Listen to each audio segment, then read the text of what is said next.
Why Don't You Dance by Raymond Carver.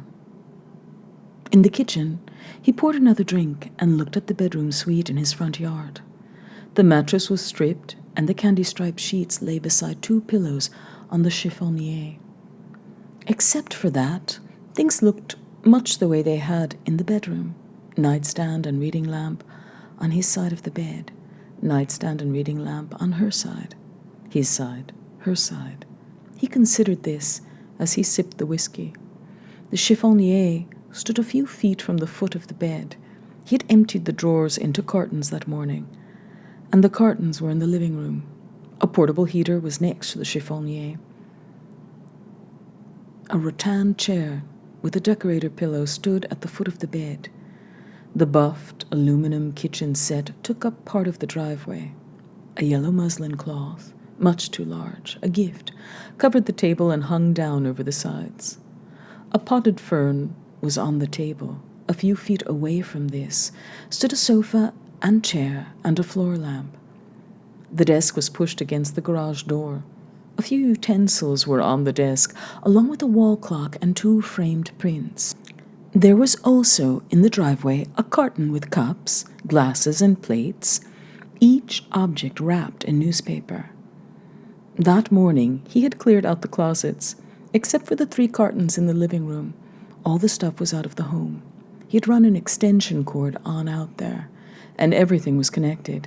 Things worked, no different from how it was when they were inside. Now and then, a car slowed, and people stared, but no one stopped. It occurred to him that he wouldn't either. "It must be a yard sale," the girl said to the boy. This girl and this boy were furnishing a little apartment. "Let's see what they want for the bed," the girl said. "And for the TV," the boy said. The boy pulled into the driveway and stopped in front of the kitchen table. They got out of the car and began to examine things. The girl touched the muslin cloth, the boy plugging in the blender and turning the dial to mince. The girl picking up a chafing dish. The boy turning on the television set and making little adjustments. He sat down on the sofa to watch. He lit a cigarette, looked around, flipped the match into the grass. The girl sat on the bed. She pushed off her shoes and lay back. She thought she could see a star. "Come here, Jack. Try this bed. Bring one of those pillows," she said. "How is it?" he said. "Try it," she said. He looked around. The house was dark. "I feel funny," he said. "Better see if anybody's home." She bounced on the bed. "Try it first," she said. He lay down on the bed and put the pillow under his head. "How does it feel?" she said. "It feels firm," he said. She turned on her side, put her hand to his face. "Kiss me," she said. "Let's get up," he said. "Kiss me," she said. She closed her eyes. She held him. He said, "I'll see if anybody's home." But he just sat up and stayed where he was, making believe he was watching the television. Lights came on in the houses up and down the street. "Wouldn't it be funny if—" the girl said and grinned and didn't finish. The boy laughed, but for no good reason. For no good reason, he switched the reading lamp on. The girl brushed away a mosquito, whereupon the boy stood up and tucked in his shirt. "I'll see if anybody's home," he said. "I don't think anybody's home, but if anybody is, I'll see what things are going for." "Whatever they ask, offer $10 less. It's always a good idea," she said. "And besides, they must be desperate or something." "It's a pretty good TV," the boy said. "Ask them how much," the girl said. The man came down the sidewalk with a sack from the market. He had sandwiches, beer, whiskey. He saw the car in the driveway and the girl on the bed. He saw the television set going and the boy on the porch. "Hello," the man said to the girl. "You found the bed. That's good." "Hello," the girl said and got up. "I was just trying it out." She patted the bed. "It's a pretty good bed." "It's a good bed," the man said, and put the sack down and took out the beer and the whiskey. "We thought nobody was here," the boy said. "We're interested in the bed, and maybe in the TV, and maybe the desk. How much do you want for the bed? I was thinking $50 for the bed, the man said. Would you take 40? The girl asked. I'll take 40, the man said. He took a glass out of the carton. He took the newspaper off the glass. He broke the seal on the whiskey. How about the TV? The boy said. 25.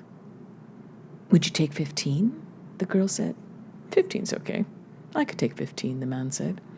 The girl looked at the boy. You kids, you'll want a drink, the man said. Glasses in that box. I'm going to sit down. I'm going to sit down on the sofa. The man sat on the sofa, leaned back, and stared at the boy and the girl. The boy found 2 glasses and poured whiskey. That's enough, the girl said. I think I want water in mine. She pulled out a chair and sat at the kitchen table. There's water in that spigot over there, the man said. Turn on that spigot. The boy came back with the watered whiskey. He cleared his throat and sat down at the kitchen table. He grinned, but he didn't drink anything from his glass. The man gazed at the television. He finished his drink and started another. He reached to turn on the floor lamp. It was then that his cigarette dropped from his fingers and fell between the cushions. The girl got up to help him find it. So, what do you want? The boy said to the girl. The boy took out the checkbook and held it to his lips as if thinking. I want the desk, the girl said.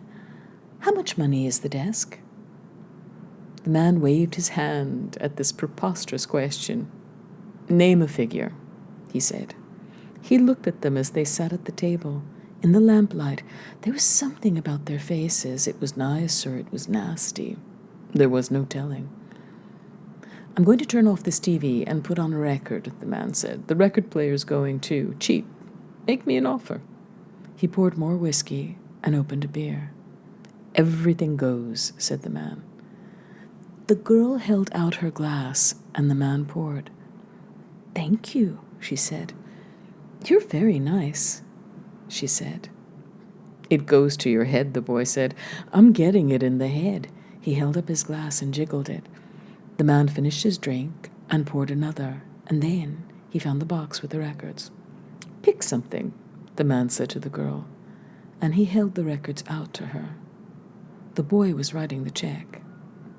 Here, the girl said, picking anything, for she did not know the names on these labels. She got up from the table and sat down again. She did not want to sit still. I'm making it out to cash, the boy said. Sure, the man said. They drank. They listened to the record, and then the man put on another. Why don't you kids dance? He decided to say. And then he said, why don't you dance? I don't think so, the boy said. Go ahead, the man said. It's my yard. You can dance if you want to. Arms about each other, their bodies pressed together, the boy and the girl moved up and down the driveway. They were dancing. And when the record was over, they did it again. And when that one ended, the boy said, I'm drunk. The girl said, you're not drunk. Well, I'm drunk, the boy said. The man turned the record over, and the boy said, I am. Dance with me, the girl said to the boy, and then to the man. And when the man stood up, she came to him with her arms wide open. Those people over there, they're watching, she said. It's okay, the man said. It's my place, he said. Let them watch, the girl said. That's right, the man said. They thought they'd seen everything over here, but they haven't seen this, have they? He felt her breath on his neck. I hope you like your bed, he said. The girl closed and then opened her eyes. She pushed her face into the man's shoulders. She pulled the man closer. You must be desperate or something, she said. Weeks later, she said, the guy was about middle-aged. All his things right there in his yard, no lie. We got real pissed and danced. In the driveway. Oh, my God. Don't laugh. He played us these records. Look at this record player. The old guy give it to us. And all these crappy records. Will you look at this shit?